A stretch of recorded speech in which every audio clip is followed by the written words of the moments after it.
ஒண்ணுமே புரியலே உலகத்திலே என்னமோ நடக்குது மர்மமா இருக்குது என்னமோ நடக்குது மர்மமா இருக்குது இன்னுமே புரியலே உலகத்திலே.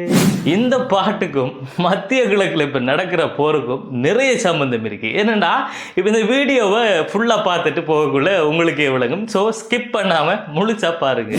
கடைசி இந்த 2 நாளைக்குள்ளேயும் நிறைய சம்பவம் நடந்து முடிஞ்சிட்டு மத்திய கிழக்கில் பெரிய ஒரு இராணுவ போர் ஒன்றோ தரைப்படையால் நடக்க போகுதுங்கிற ஒரு சந்தேகம் இப்போ உலக நாடுகளுக்கு எழும்பி இருக்கு. ஏனண்டா இவ்வளவு நாளும் ஈரானோடு சேர்ந்து சண்டை பிடிக்கிறதுக்கு எங்களுக்கு உதவி செய்யுங்க என்று கத்திக்கிட்டு தெரிஞ்ச டொனால்ட் ட்ரம்ப் இப்போ என்ன சொல்றாருண்டா, அவருக்கு மிகப்பெரிய ஒரு கிஃப்ட் கிடைச்சிருக்காம். அந்த கிஃப்ட் கடும் சிக்னிஃபிகண்டான கிஃப்டாம்.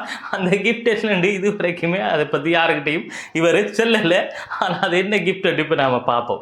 அடுத்ததா யுஎஸ் ஆர்மியோட 2000 சோல்ஜர்ஸ் மத்திய கிழக்குக்கு அனுப்பப்பட்டிருக்காங்க. இவங்க யாருண்டா 82வது ஏர்போர்ன் டிவிஷன் பேராட்ரூப்பர்ஸ். எவ்வளவு ஒரு கடினமான சூழ்நிலைகளையும் பேராசூட்ல தரையிறங்கி சண்டை பிடிக்கிறதுக்கு ட்ரெயின் பண்ணப்பட்ட ஆட்கள் தானாம் இவங்க.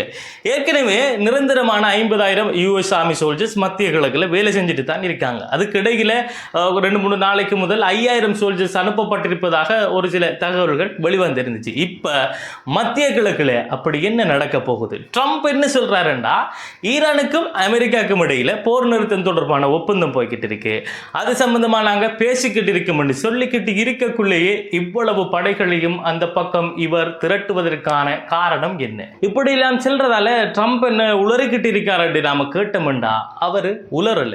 பேச்சுவார்த்தை என்று சொல்லி டைம் எடுத்துக்கிட்டு இருக்காரு தான் நினைக்கிறேன். அவ்வளவு ட்ரூப்ஸையும் அந்த பக்கம் கொண்டு போய் சேர்க்கிற வரைக்கும் அவருக்கு கொஞ்சம் டைம் தேவைப்படும். அந்த டைமை இப்ப பேச்சுவார்த்தைங்கிற ஒரு அடிப்படையில் எடுத்துக்கிட்டு இருக்காரு. ஏனண்டா இவர் தலையை துறாவி கண்ணை குத்துறதுல கிண்ண சாதனை படைச்சவர். ஆனா இதெல்லாம் ஈரானுக்கு தெரியாதா என்று கேட்டால் இல்லை, அவங்களுக்கு எல்லாமே தெரியும். அமெரிக்காட ஒவ்வொரு நகர்வையும், அதாவது அவர்கள் விடுகின்ற ஒவ்வொரு மூச்சையும் நாங்க அவதானிச்சுட்டு தான் இருக்கோம் என்று சொல்லி இருக்காங்க. அது மட்டும் இல்லாம இன்னமும் ஒரு ஸ்டேட்மெண்ட் ஈரான் சொல்லி இருக்கு. அதான் மிகப்பெரிய ஒரு ட்விஸ்ட்.